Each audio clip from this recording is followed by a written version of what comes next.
साहिबे सदर जनाब हजरत उलमा इकराम सम्मानित सुधी मंडल उपस्थित आमार दीनदार ईमानदार इस्लाम प्रिय मुसलमान भाई अस्सलामु अलैकुम व रहमतुल्लाहि व बरकातुहू। আমরা মহান আল্লাহ রাব্বুল আলামিনের দরবারে শুকরিয়া জ্ঞাপন করেছি যে পরম করুণাময় মহান আল্লাহ তাআলা বিগত সরকারের নির্যাতন নিপীড়ন জুলুম অত্যাচারের হাত থেকে দেশ এবং জাতিকে রক্ষা করে ইসলামকে প্রতিষ্ঠিত করার জন্য সুব্যবস্থা করে দিয়েছেন, সুযোগ করে দিয়েছেন। সেই মহান আল্লাহ রাব্বুল আলামিনের দরবারে আমরা শত যুদ্ধ কণ্ঠে বিনয় অবনীত চিত্তে শুকরিয়া জ্ঞাপন করেছি। সকলেই করে নেই আলহামদুলিল্লাহ।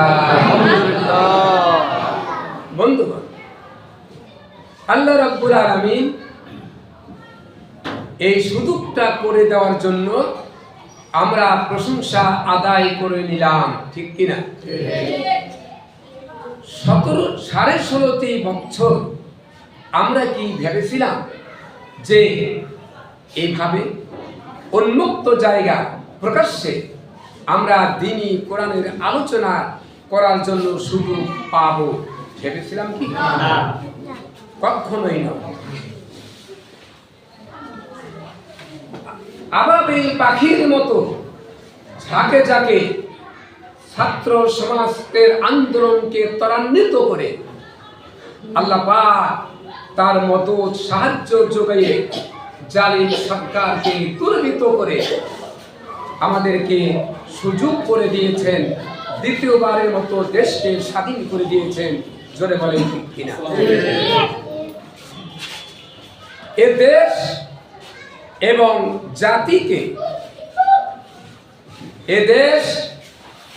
জাতিকে রক্ষার জন্য একটা পথই যথেষ্ট।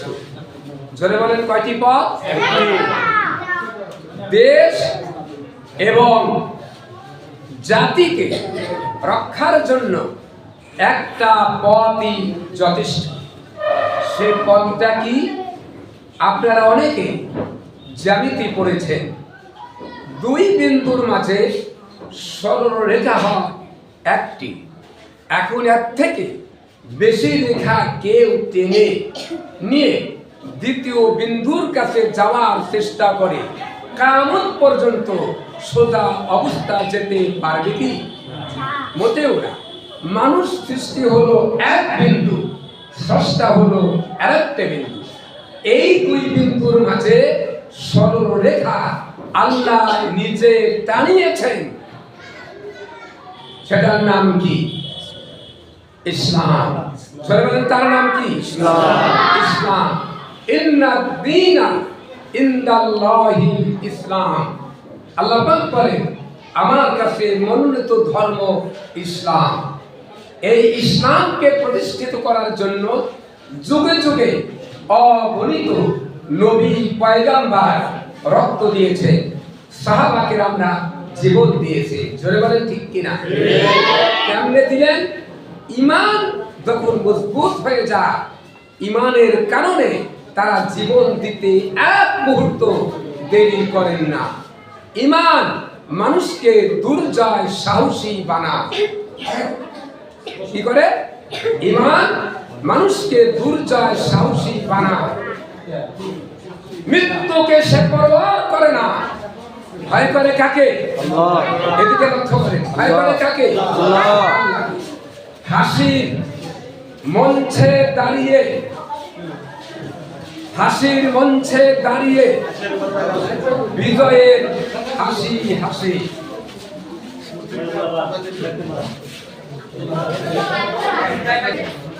বিজয়ের হাসি হাসি।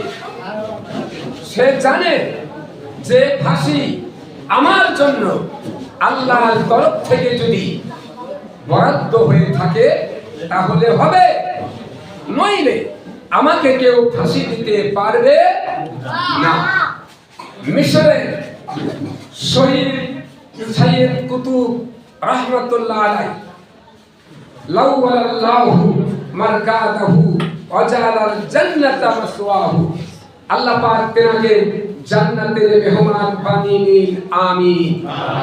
মিশরের প্রেসিডেন্ট জামাল নাসের শহীদ সাইয়েদ কুতুবের উপরে রাগান্বিত হয়ে গেলেন 180 মাইল স্পিডে। কারণ সাইয়েদ কুতুব ইসলাম গ্রহণ করেছিল, কালেমা তাইয়্যিবা পড়েছিল, যার কারণে সে কি হয়ে গেল, মিশরের প্রেসিডেন্টের দুশমন হয়ে গেল। তখন তাকে গ্রেফতার করলেন, গ্রেফতার করে জেলখানা কয়েকখানার একটা রুমের ভিতরে ঢুকায় দিলেন।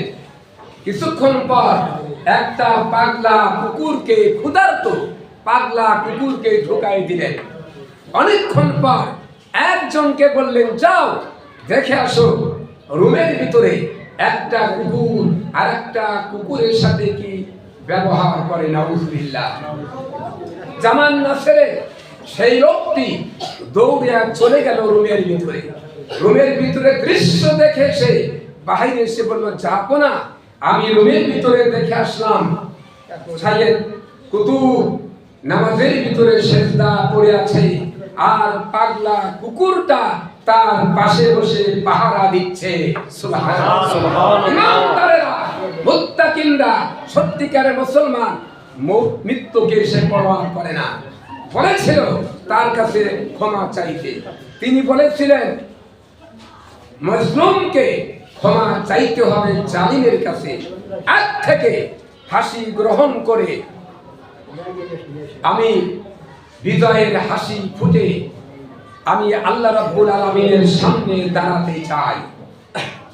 খাব্বাব রাদিয়াল্লাহু তাআলা আনহু, এনাকে হযরত ওমর ফারুক একদিন বললেন, ভাই ওমর, তোমার শরীরের ভিতরে অনেক জায়গা ক্ষতর চিহ্ন দেখা যায় এবং গর্তের চিহ্ন দেখা যায়, আগে তো কখনো দেখিনি, কারণটা কি?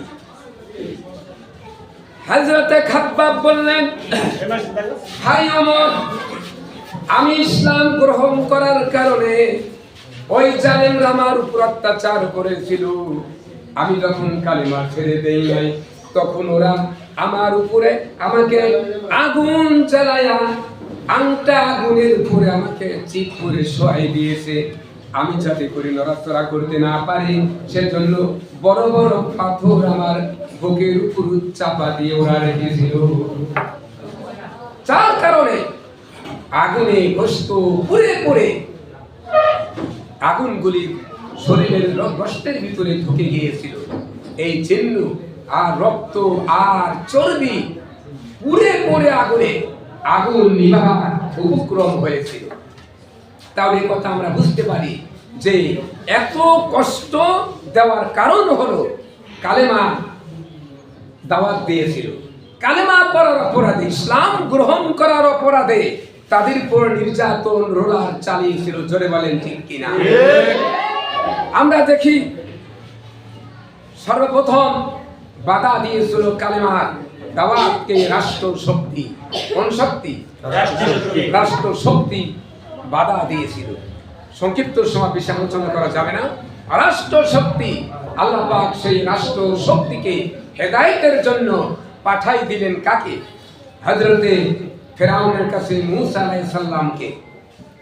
হযরতে মূসা আলাইহিস সালাম চলে গেলেন, বললেন, ফেরাউন পড়ে নাও লা ইলাহা ইল্লাল্লাহু মূসা কালিমুল্লাহ। আল্লাহ ছাড়া কোন ইলাহ নাই, আইন দাতা নাই, বিধান দাতা নাই, এটা মেনে নাও, পড়ে নাও। ফেরাউন তাকে বুকের সাথে জড়ায় ধরে তাকে ভালো খাবার দিয়েছে নাকি? তাই দিছিল নাকি?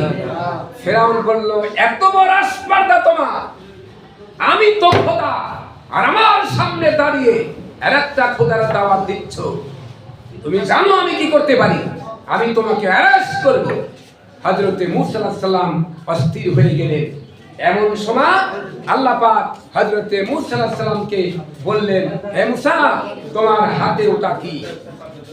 বললেন, এটা একটা লাঠি। ওমা ওমা তিলকা বিয়ামিনিকা ইয়া মূসা। মূসা রে, তোমার হাতে ওটা কি? এটা লাঠি। এটা কি করো? এ কথা বলে নাই। হযরতে মূসা আলাইহিস সালাম বললেন, এটা একটা লাঠি, গাছের পাতা পারি, এরপরে আমি বকরি চড়াই, আমি ঘর দিয়া চলি। এর ব্যাখ্যা অনেক, সময় নেই। বললেন, এটা ফেলে দাও। ফেলে দিলেন। অজগর সাপ হয়ে গেল, বিরাট সাপ। ফেরাউনের যত আপনার ভাল্লুক, সিংহ যা ছিল সবগুলা মূসার সাপের মুখের ভিতর দিয়ে পেটের ভিতরে চলে গেল। আর ফেরাউন বলল, সর্বনাশ, আমরা যা দেখালাম এটা হলো জাদু, আর মূসা আলাইহিস সালাম দেখালেন তার জাদুর বাবা। সাংঘাতিক ব্যাপার। তা আমরা দেখতে পাই অতীতে আপনার তদানীন্তনকালে কোরআনের দাওয়াত দিতে গিয়ে শহীদ হয়েছে। যেমন বর্তমান আমরা দেখলাম কিছুদিন আগে আল্লামা দেলোয়ার হোসাইন সাইদি নিজামী, অনেকগুলি নাম বলতে সময় লাগবে, বলা যাবে না এখন। তেনারাও শহীদ হয়েছে একমাত্র কোরআনের দাওয়াত দেওয়ার জন্য, কালেমা এর দাওয়াত দেওয়ার জন্য, ইসলাম কবুল করার কারণে তাদের হয়েছে। জোরে বলেন ঠিক কিনা? বাংলাদেশে অনেক দল আছে, ইসলামী দল। কতগুলা দল আপনি দেখবেন, শিকড়বিহীন গাছ, মূলবিহীন গাছ, অল্প বাতাসে উপরে পড়ে যায়, ঠিক কিনা? মূলবিহীন দল কয়েকজন একটি দল, 20 জন একটি দল, 10 জন একটি দল। এই দলে মূলবিহীন দল, শিকড়বিহীন দল অল্প আঘাতে মাঠ ছেড়ে পালিয়ে যা, তার প্রমাণ 2013 সালের 5ই মে শাপলা চত্বর প্রমাণ করেছে। ইসলামকে হেফাজতের নামে নিজেদের হেফাজত করে মাঠ থেকে পালিয়ে গেছিল, ঠিক কিনা? এইরকম হিম্মতটা দিন কায়েম করা সম্ভব না। এদেশে একটা দলই আছে, আপনারা জানেন, তারা প্রতিপক্ষের সামনে মোকাবিলা করতে পারে। সীসা গলানো প্রাচীরের মতো সারিবদ্ধ হয়ে রক্ত দিতে পারে, জান দিতে পারে, মান দিতে পারে, সকল কিছু বিসর্জন করতে পারে। সেই দলের নাম হলো বাংলাদেশ জামাত ইসলামী। ধরে বলেন ঠিক কিনা? আমি আপনাদের উদারতা আহ্বান জানাবো, জামাত ইসলামীর কাঁধে কাঁধ মিলে আমরা প্রত্যেকেই আল্লাহ কোরআনের রাজ কায়েম করতে পারি। আল্লাহ যেন আমাদের তৌফিক দান করেন। জোরে বলেন আমিন। সংক্ষিপ্ত বক্তব্য এখানেই শেষ করতে। আল্লাহ হাফেজ। বাংলাদেশ জিন্দাবাদ, জামাত ইসলামী জিন্দাবাদ।